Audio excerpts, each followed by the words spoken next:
Good afternoon, everybody, and welcome to the 28th Hydrogen and Fuel Cells Europe exhibition here at the Hannover Messe 2022. I would like to welcome you all to take a seat. I don't actually think there are any seats left, but feel free to stand around, I would say, because we are talking about a very interesting topic. I will be discussing the full range of hydrogen refueling solutions by technology leader, and the technology leader here being Resato Hydrogen Technology. Please give an applause to CEO Rob Castien.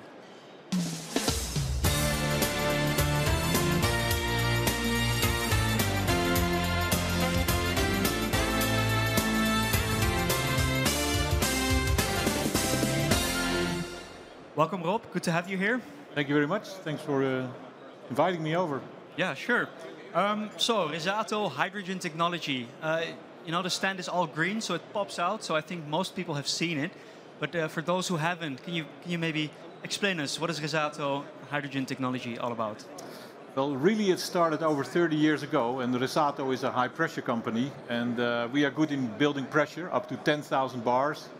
And we do different things with that. We make water-jet cutting machines, we make a high-pressure testing system. And so the hydrogen mobility application came up, so we decided that's a good application for us. About 1,000 bars that you need for that, and we can easily do that. All right, so Resato is still around as a company, right? And now there's Resato Hydrogen Technology. So why was it time to make this separate company of that? Is it market developments, or is it maybe a shifting focus within the company itself? Or? Well, it's a very good question. I'm going to say 6 years ago, we looked at hydrogen again. There's been a couple of hydrogen hypes, everybody knows probably, but we thought this time it's for real. And so we decided to start developing mobility applications, being fuel refueling stations, but actually also hydrogen testing for tanks. But today the topic is hydrogen refueling stations. Yeah, and it does seem to be for real this time. We've grown a lot. There are over 220 exhibitors here this year. So let's hope it does catch on this time. I do think so. And you've been here before, actually. I think it was in 2018. You were also here at the Hydrogen Fuel Cells Europe Group exhibit, as it was called back then. And you introduced the fleet owner system. Is that correct? That's right. That's right. Very good. Yes, so the first product that we developed was what we call a transition product. It's the fleet owner station. And certainly back in those years, the chicken and the egg, we need to get started. And we said, let's make something that is affordable and so you can get started. So we developed the fleet owner station. And it's a 100 kilo per day station, and we call it a hydrogen supercharger. And with that, you can refuel your car 80% in half an hour. And you're on the road again, but with a very, very, very different price point, an investment level and footprint than a big station. So for people that want to get started, this is how you get started. Because I do think we can talk a lot about things, but you need to do stuff. And if you look at our company, our car fleet is zero emission, our building is zero emission, and actually that's a good business case. So we said, let's get started with refueling. Let's build a small station so people can get started. And we have about 20 operational right now. All right, and so a smaller system, that's a different approach than most companies here, I would say. So does it also open opportunities for other customers maybe? Do you have a specific typical customer for these fleet owner systems? Now, we don't have a typical customers, but there's a lot of customers. So, for instance, in the Netherlands, you have the gas uni. They have a pilot plant with a small electrolyzer, and they want to refuel cars. They can use a small station. But you can also have the big corporate guys, that say, oh, we want to have this green image. Let's start with a couple of hydrogen cars. They cannot refuel. You buy a station. Then they put it at the headquarters. So there's all kinds of different applications for people doing that. All right. And that already sounds interesting, but this was back in 2018. Yeah. And then developments did not stop there, because later on there was also a full-size Resato hydrogen refueling station. So please tell me. Well, indeed. That was the first step. And of course, the market demand is growing. And we designed a full-size station, more than 1,000 kilos a day, with unlimited back-to-back refueling for passenger cars. So if you go to LinkedIn, you look at the YouTube movie, We refuel cars one after the other, one after the other. And as long as you have hydrogen supply, we can keep refueling the cars. And as far as we know, we're the only ones in the world doing that. But correct me if I'm wrong. But this is what you need. You need to have stations with more capacity, 1,000 kilos plus, to have a good business case for the station owner. All right, so back-to-back refueling, if I understand correctly, because I have been in that line in front of a hydrogen refueling station, waiting for it to recharge or whatever it's doing. That won't be the case with, or isn't the case with your refueling station. No. Again, look at the movie. We have 16 cars in a row, and then we ran out of cars. One after the other, one after the other. It's difficult to get hydrogen cars these days. But we refuel one after the other. The nozzle isn't freezing. Yeah, it's an important point. The nozzle isn't freezing. We refuel one after the other. And actually, we can deal with high pressure inlet, like tube trailers. But also, we can go down to 10 bars, electrolyzers. And I think in the future, today, the market is high pressure supply to the stations. But the future will be different. It will be a mix of electrolyzers, maybe pipelines, maybe different technologies. And of course the tube trailer still. So your station, if you buy a station, you need to be ready for the future now. So it should be able to deal with low pressure inlet and high pressure inlet. All right, so ready for everything then. And this full-size station, where is this on the timeline? Is this still a prototype? Is this in use somewhere? Can people buy it? Well, you can buy it at D69 right there. Now we have two products really ready. So like I said, we started 6 years ago. We are a high pressure company. We know how to compress. And so we have two products ready. No R&D to be done on it, no development. It's just you press the button, production schedule starts, and we can deliver the station. So those two products are really ready and ready to sell. And we have multiple units running. We show you pictures of our stations instead of these renders. You know, a lot of people, I'm going to say, fake it till they make it. You know, well, we have a render of this and we have a render of that, and we will be doing this in the future, we'll be doing that in the future. We have done it. It's running. We started close to home. We didn't want to start in New Zealand with our station because there's always some stuff that will happen. But they are running today, and you can buy them anytime you like. And you can try them before you buy them. I think that's a unique thing in the hydrogen sector as well. So try before you buy, and not before you die, but try before you buy. All right, that's good to know. And then it doesn't stop there, obviously, because this one is in use. As you said, there's no R&D left to be done. You haven't been sitting still, I suppose. Actually, I know you haven't been sitting still because there is a new product that you have introduced here. So tell me, the H2 Direct. Yes. So if you go back a little bit in time, what you've seen in the, let's say 7 years ago, when the H2 mobility platform was launched in Germany, which was a really good thing, break the chicken and the egg cycle. It was really focused on the personal vehicles, you know, the couple of kilos of refueling at 700 bars.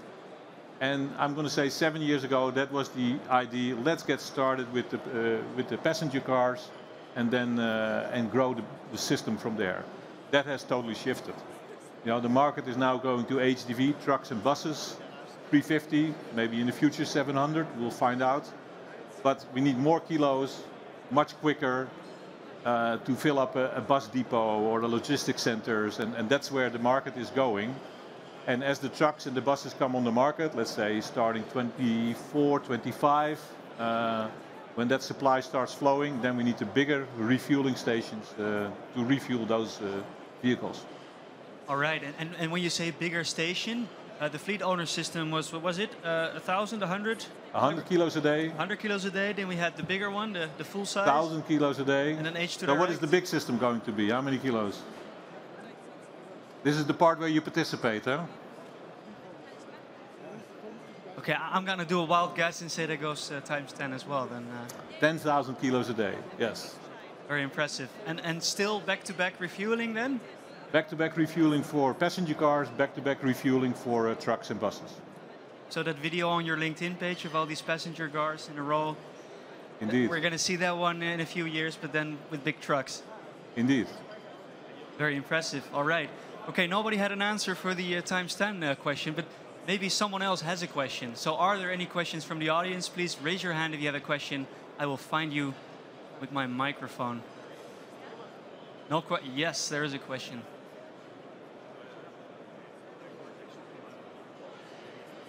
Well, as a representative of the company building the refueling stations, I would. Well, what do you think? What is the competition of the electrical cars in this regards? Is it a competition between hydrogen cars and electrical cars, or there is no competition in this area? So the question is, what is the competition between cars, hydrogen, electric, buses? You know, I think if you really look to the future, we need everything we can do to make the energy transition. We need hydrogen cars, we need electric cars, we need electric buses, hydrogen buses, trucks. I do think we really need everything to make the transition. There's not enough green molecules today, there's not enough green electrons. We need to heavily invest in that. And if you ask me personally, it's all a matter about commitment. You know, what I said earlier on, our company is committed. We have zero emission car fleet, zero emission building, because we do it. Not because we talk about it, because we do it. But if I would ask you today, okay, we know all the coronavirus, right? Let's assume there's a new virus and all the oil and gas in the world is wasted. We cannot use it anymore. How fast can we change? We can change like that because the technology is there. But there's a lot of interest, both in the automotive industry, oil and gas industry. They have too much vested in their business models. They don't want to change quickly. But if the desire is there, we can do it very, very quickly. So I think we need everything. I hope it answers your question. But maybe I can tell a little bit more about the ultra-high capacity station. Yeah. So we are working together with a technology partner on that, and which we will reveal tomorrow in the technical forum. And we looked at the requirements on the refueling side, and you know, clearly people want to refuel quickly. The drivers don't want to wait, so time is of the essence. So if you look at it, how can we do that? We need compression capacity, and today you see a lot of storage. But if you do a 10,000 kilogram per day station and you want to store at high pressure the volumes that you need to refuel, it's going to be very expensive. Going to have a lot of hydrogen on site, safety reasons and regulations. So we said, let's get rid of the storage. So the compression system that we've designed, and the prototypes have been tested, is that we direct fill a truck or a bus from the compressor. So we eliminate the high pressure storage altogether, and we directly fill, I'm not going to say in one stroke, but in a couple of strokes, with our 10-meter long compressors. We will directly fill the trucks and the buses. And so it will be very quick, about 80 kilos in 15 minutes, and then the next one can come. And as long as you have the hydrogen supply, we will refuel the trucks and the buses. So it's a very high capacity station, but eliminating very expensive storage on site will reduce safety, number of kilos of hydrogen on site, and it will be more efficient. Because what we do today, we pump up the gas to 950 bars, and then we let it go down to the pressure in the car. And yes, you can do intermediate buffers, you can do bypassing, etc. But still, you pump up the pressure of the gas much higher than what you need in the vehicle. It's energy waste. And you need to cool it. It's energy waste. Our cooling only kicks in when there is demand. If you look at a lot of stations, they're continuously cooling 24/7, while the refueling is maybe a couple hours per day. Our cooling starts on demand. You only use the cooling and therefore the energy when you need it. You compress directly, you only use the energy that is really required to bring the pressure in the vehicle, not in the much higher pressure storage. So the system will be much more energy efficient and much faster. Interesting, impressive as well. And I think with that we have sort of run out of time. So that was Resato Hydrogen Technologies with their fleet owner systems of 100 kilograms a day, ready, available. You can buy them over there at, what is it, D49. Then you have the full-size systems, 1,000 kilograms a day, and this exciting new technology of direct H2. Is that correct? H2 direct. For the ultra-high capacity of 10,000 kilograms a day, and all back-to-back. So quite impressive. Please give an applause to Rob Castien, the CEO of Resato Hydrogen Technology. Thank you very much.